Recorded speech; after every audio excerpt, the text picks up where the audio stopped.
YouTube வாயிலாக மறுபடியும் உங்களை சந்திக்கிறேன். இந்த நாள்ல கூட ஒப்பு கொடுத்தலை குறித்து நாங்கள் பார்ப்போமாக. எபிரேயர் 12:13 சொல்கிறது தளர்ந்து போன கைகளை திடப்படுத்துகிறீர்கள், தள்ளாடும் முழங்கால்களை உறுதிப்படுத்துங்கள். நீங்கள் நேர்மையான பாதையிலே நடந்து ஊமையானதும் கால் மூட்டுள்ளதுமாக குணமடையத்தக்கதுமான ஊனமானவர்களை நீங்கள் செவ்வாய்ப்படுத்துங்கள் என்ற வார்த்தையின்படி இந்த நாள்ல நம்முடைய வாழ்க்கையை தேவ சமூகத்தில் ஒப்புக் கொடுப்போமாக. நாம் ஏன் சில வேளைகளில் நம்முடைய வாழ்க்கையை தேவனுக்கு ஒப்புக் கொடுக்க முடியாதபடி இருக்கிறது என்று சொன்னால் காரணம் ஆத்துமாவிலே ஒரு சோர்வுண்டாகிறது. எபிரேயர் 12:3 சொல்வது ஆத்துமாவிலே சோர்வுண்டாகிறது. நாம் அவரோட கூட எழுப்பப்பட்டிருக்கிறோம் என்று ரோமர் 6:6 சொன்னால் கூட நம்முடைய ஆத்மாவிலே அடிக்கடி சோர்வுண்டாக்குவதனால் ஒப்புக் கொடுக்க முடியாதபடி நாங்கள் தடுமாறுகிறோம். அவரோடு இணைந்திருக்கிறோம் என்பதை நாங்கள் மறந்து விடுகிறோம். கலாத்தியர் 2:20 சொல்கிறது நாம் அவரோடு இணைந்திருக்கிறோம் என்று. அதனால அதை மறந்தது நிமித்தம் நாங்கள் தேவ சமூகத்தில் எங்களை ஒப்புக் கொடுக்க முடியாதபடி தடுமாறுகிறோம். சுயத்திலே நம்பிக்கை வைத்திருக்கிறோம். எரேமியா 17:5-6 சொல்லுது மனித பலத்திலே நம்பிக்கை, மனுஷரிலே நம்பிக்கை வைப்பதனால் சுயத்திலே நம்பிக்கை வைக்கும் போது நாம் தேவ சமூகத்திலே ஒப்புக் கொடுக்க முடியாது தடுமாறுகிறோம். அல்லது பூமிக்குரியவர்களை நாடி தேடி ஓடும் போது அதனால் நாங்கள் ஒப்புக் கொடுக்க முடியாதபடி தடுமாறுகிறோம்.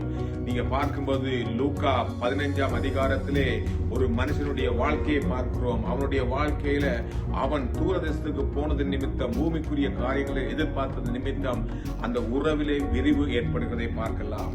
கடினமான இதயம் வரும்போது எபேசியர் 4:17-20 வாசிக்கும் போது எங்களுடைய பழைய சுபாவம் எங்கள் வாழ்க்கையில எழும்பும் போது நாம் தேவ சமூகத்திலே ஒப்புக் கொடுக்காதபடி இருக்கிறோம். அதனால இந்த அருமையான கால வேளையில ஒருவேளை இந்த கால வேளையில நாம் ஒப்புக் கொடுக்க முடியாதபடி தடுமாறுவோமா இருந்தால் நம்முடைய வாழ்க்கையை முற்று முழுதாக இந்த கால வேளையில தேவ சமூகத்திலே ஒப்புக் கொடுப்போம். ஏனென்றால் நாம் ஆராதிக்கிற தேவன் அவர் பெரியவர். அவர் உங்க வாழ்க்கையை குறித்து ஒரு பெரிய நம்பிக்கை வைத்திருக்கிற கர்த்தர்.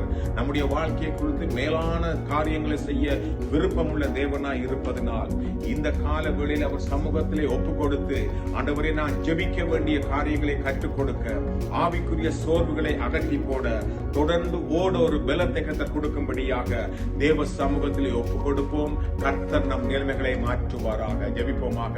கிருபை நிறைந்த நல்ல தகப்பனே, இந்த கால வேளையில கூட உம்முடைய சமூகத்திலே இருக்கிறோம் அப்பா. எங்களை ஒரு விசை உம்முடைய சமூகத்திலே தாழ்த்தி கொடுக்கிறோம். மகிமை நிறைந்தவரும் மாறாதவரும் எங்க வாழ்க்கையில ஒரு பெரிய நம்பிக்கையுமா இருக்கிற எங்கள் அன்பின் ஆண்டவராகிய இயேசுவின் நாமத்தினாலே எங்களுடைய வாழ்க்கையை முற்று முழுதாக உம்முடைய சமூகத்திலே ஒப்புக் கொடுக்கிறோம். ஆண்டவரே, எங்களை ஆராய்ந்து பார்த்து நாங்கள் நடக்க வேண்டிய வழிகளை, வேதனை உண்டாக்கக்கூடிய வழிகள் இருக்கொண்டு பார்த்து உம்முடைய நித்திய வழியில் எங்களை நடத்துவீராக. அப்படியாக இந்த காலவேளை கேட்கிற ஒவ்வொரு பிள்ளைகளையும் ஆசீர்வதிப்பீராக. உம்முடைய கிருபை சூழ்ந்து கொள்ளட்டும். இயேசுவின் நாமத்தில் ஜெபிக்கிறோம் எங்கள் அன்பின் தகப்பனே. ஆமென்.